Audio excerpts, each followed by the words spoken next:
4 மாத குழந்தைக்கு தாயும் இல்லை தந்தையும் இல்லை. Honorable Member Ramanathan Arjuna, you have 7 minutes. Good afternoon, everybody. As a doctor and was a former medical administrator, I have to tell something. I would like to speak in Tamil. முள்ளிவாய்க்காலிலே கொத்து கொத்தாக எங்களுடைய சமூகம் இறந்த நாட்களில் இருந்து வடக்கு கிழக்கு நீங்கள் நினைக்கலாம் நான் இப்போது ஜாதிவாதி, அதாவது இனம் சம்பந்தமான விடயம் கதைக்கிறேன் என்று. அதுக்கு உதாரணமாக ஒரு விஷயத்தை சொல்லிவிட்டு கதைக்கிறேன். யாழ்ப்பாணத்தில் நடந்த தையிட்டி விகாரையை இடிக்க சொல்லி என்னுடைய பக்கத்தில் இருந்தவர்கள் சொன்னபோது தையிட்டி விகாரை என்பது மதம் சம்பந்தமானது, ஆகவே இடிக்கக்கூடாது என்று சொன்னவன் நான். அந்த அடியிலே வடக்கு கிழக்கிலே சிறுபான்மை இனமாகிய எங்களுடைய தமிழினம் முஸ்லீம் இனம் உங்களுக்கு நன்றாகவே தெரியும். ஹம்டி ஃபஸ்லீன் எனப்படுகின்ற 3 வயசு குழந்தை எல்லாரச்சிலே அவருடைய 2 கிட்னிகளையும் வெட்டி எடுத்த போது லாவகமாக அந்த கன்சல்டனை இலங்கையிலிருந்து வெளியேற்றி அனுப்பின வரலாற்றில் இருந்து நாங்கள் உங்களுக்கு நன்றாகவே தெரியும். சிந்துஜா எனப்படுகின்ற பெண் 2024ஆம் ஆண்டு 7ஆம் மாதம் 27ஆம் தேதி மன்னார் வைத்தியசாலையிலே அனுமதிக்கப்பட்டு இரவு 12 மணிக்கு அது அனுமதிக்கப்பட்டு காலமை 7 மணி வரைக்கும் அந்த பெண்ணை அந்த குழந்தையை யாருமே பார்க்கவில்லை. அந்த தாய் பால் கொடுத்து கொண்டிருக்கும் போது அப்படியே விழுந்து மரணித்தவள் இன்று வரைக்கும். அதனால் தான் நான் சிறை சென்றேன். பேராதனை வைத்தியசாலையில் நான் வேலை செய்கின்ற போது எனக்கு சொல்லப்பட்டது அந்த தாயினுடைய மரணம் சம்பந்தமாக கேளுங்க என்று. அதன் போது நான் அந்த வைத்தியசாலைக்கு போனதற்காக வழக்கு பதியப்பட்டு 5 நாட்கள் சிறையில் அடைக்கப்பட்டவன் நான். இன்று வரை எங்களுடைய சுகாதார அமைச்சு சம்பந்தப்பட்ட வைத்தியர்களையோ சம்பந்தப்பட்ட தாதியர்களையோ எந்த கேள்விக்கும் உட்படுத்தவில்லை. ஏஆர் எனப்படுகின்ற பொய்யான வழக்குகளை பதிந்த போலீசாரை நீதிமன்றம் சொல்லியிருக்கிறது பி என்ற அடிப்படையில் பதிய சொல்லி இன்று கூட அந்த குழந்தையினுடைய மாமனாரிடம் 30 கதைத்த போது கூட அவர்களுக்கு எந்த அழைப்பானையும் சுகாதார அமைச்சில் இருந்து ஒரு டிசிசி மீட்டிங்கை கூப்பிட்டு சிரித்திருக்கிறார்கள். அந்த குழந்தை இறந்தது அந்த தாய். இப்போது அந்த 4 மாத குழந்தைக்கு தாயும் இல்லை தந்தையும் இல்லை. அதே மாதிரி கிளிநொச்சி வைத்தியசாலையை எடுத்துக்கொண்டால் கிளிநொச்சி வைத்தியசாலையில் கூட ஒரு கர்ப்பிணி தாய் அனுமதிக்கப்பட்டு போஸ்ட்மார்ட்டம் ஹெமரேஜ் மூலமாக இறந்திருக்கிறார்.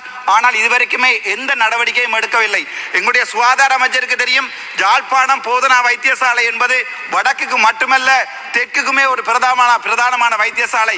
சம்பந்தப்பட்ட சுகாதார அமைச்சர் மட்டுமல்ல ஜனாதிபதியுடன் தெரிவித்திருக்கிறேன். அங்கே நாங்கள் வைத்தியர் சத்தியமூர்த்தி எனப்படுவரை கடந்த கால கள்ளர்களை பிடிப்பது என்று நீங்கள் சொல்லுகிறீர்கள்.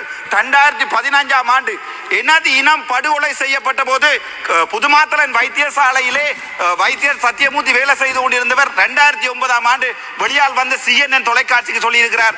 எல்டிடியினால் தான் சொல்லப்பட்டு தான் புதுமாத்தலன் வைத்தியசாலையிலே அவ்வளவு கொலைகள் நடந்தது. என்னுடைய தந்தை மறுபடியும் சொல்லுகிறேன், கன்சல்ட்டில் பதிந்து கொள்ளுங்கள். என்னுடைய தந்தை 2009ஆம் ஆண்டு புதுமாத்தலன் வைத்தியசாலையிலே கால் வெட்டப்பட்டு வயிற்றிலே காயப்பட்டு திருவோணமலைக்கு கொண்டு வரப்பட்டு பதவியா வைத்தியசாலை கொண்டு வர காணாமல் ஆக்கப்பட்டிருக்கார்.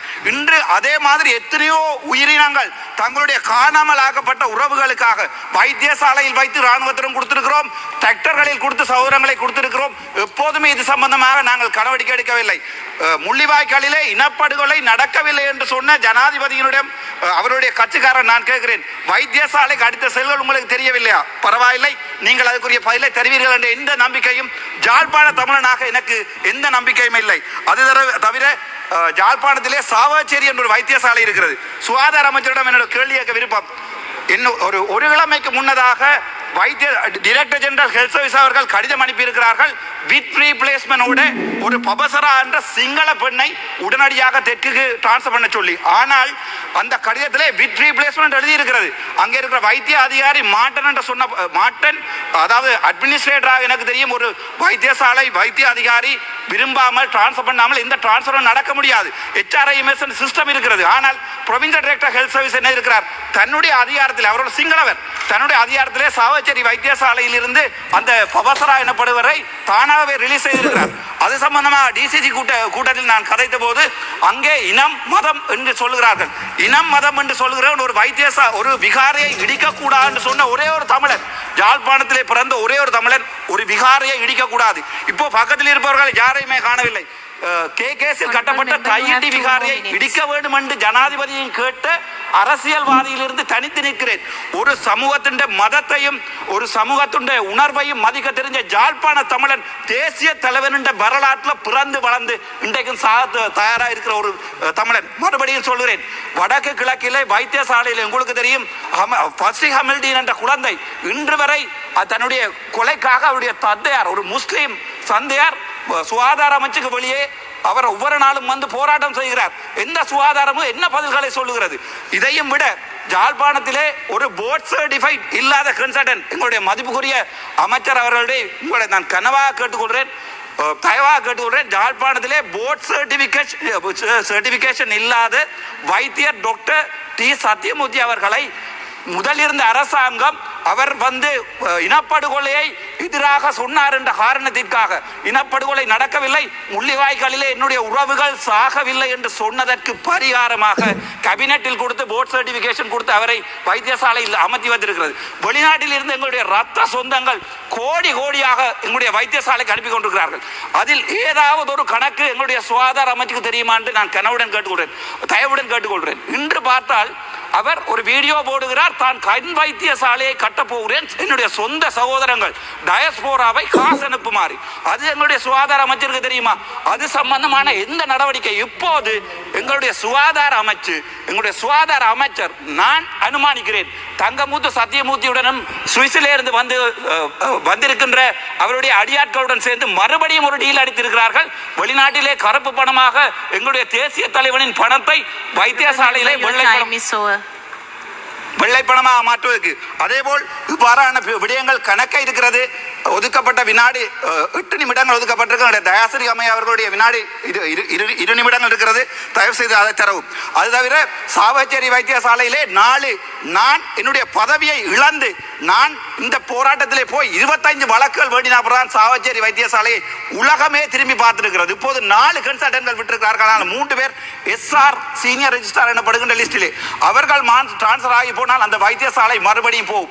2014ஆம் ஆண்டு 400 மில்லியன் ஒதுக்கப்பட்டு அதிலே 200 மில்லியன் சம்பந்தப்பட்ட இன்னொரு இப்போது பாராளுமன்றமாக இருக்கிறவர் வவுனியா வைத்தியசாலைக்கு அந்த காசை சூறையாடி, ஆனால் அது சம்பந்தமாக சுகாதார அமைச்சு ஏதாவது நடவடிக்கை எடுக்குமா என்று கேட்டால் இல்லை. நாங்கள் கல்லறை பிடிக்கிறோம் என்று வந்த நாங்கள் இப்போது கல்லறை பாதுகாக்கிறோம். முடிந்தால் உங்களால் தங்கமுத்து சத்தியமூர்த்தியினுடைய வெல்ஃபேர் சொசைட்டியில் இருந்து அவர் எவ்வளவு பணம் வெளிநாட்டில் இருந்து எடுக்கிறார் என்பதை உங்களால் முடிந்தால் செய்ய முடியுமா இருந்தால் நான் எங்களுடைய மதிப்புக்குரிய ஜனாதிபதிக்கு நான் கொடுத்த ஆதரவை திருப்பி தருகிறேன். ஏனென்றால் வடக்கு கிழக்கை பொறுத்த வரைக்கும் நாங்கள் ஒரு தமிழ் பேசுகிற இனம், நாங்கள் ஒரு வேறு மொழி பேசுகிற இனம், ஆனால் நாங்கள் புத்த மதத்தை மதிக்கிறோம்.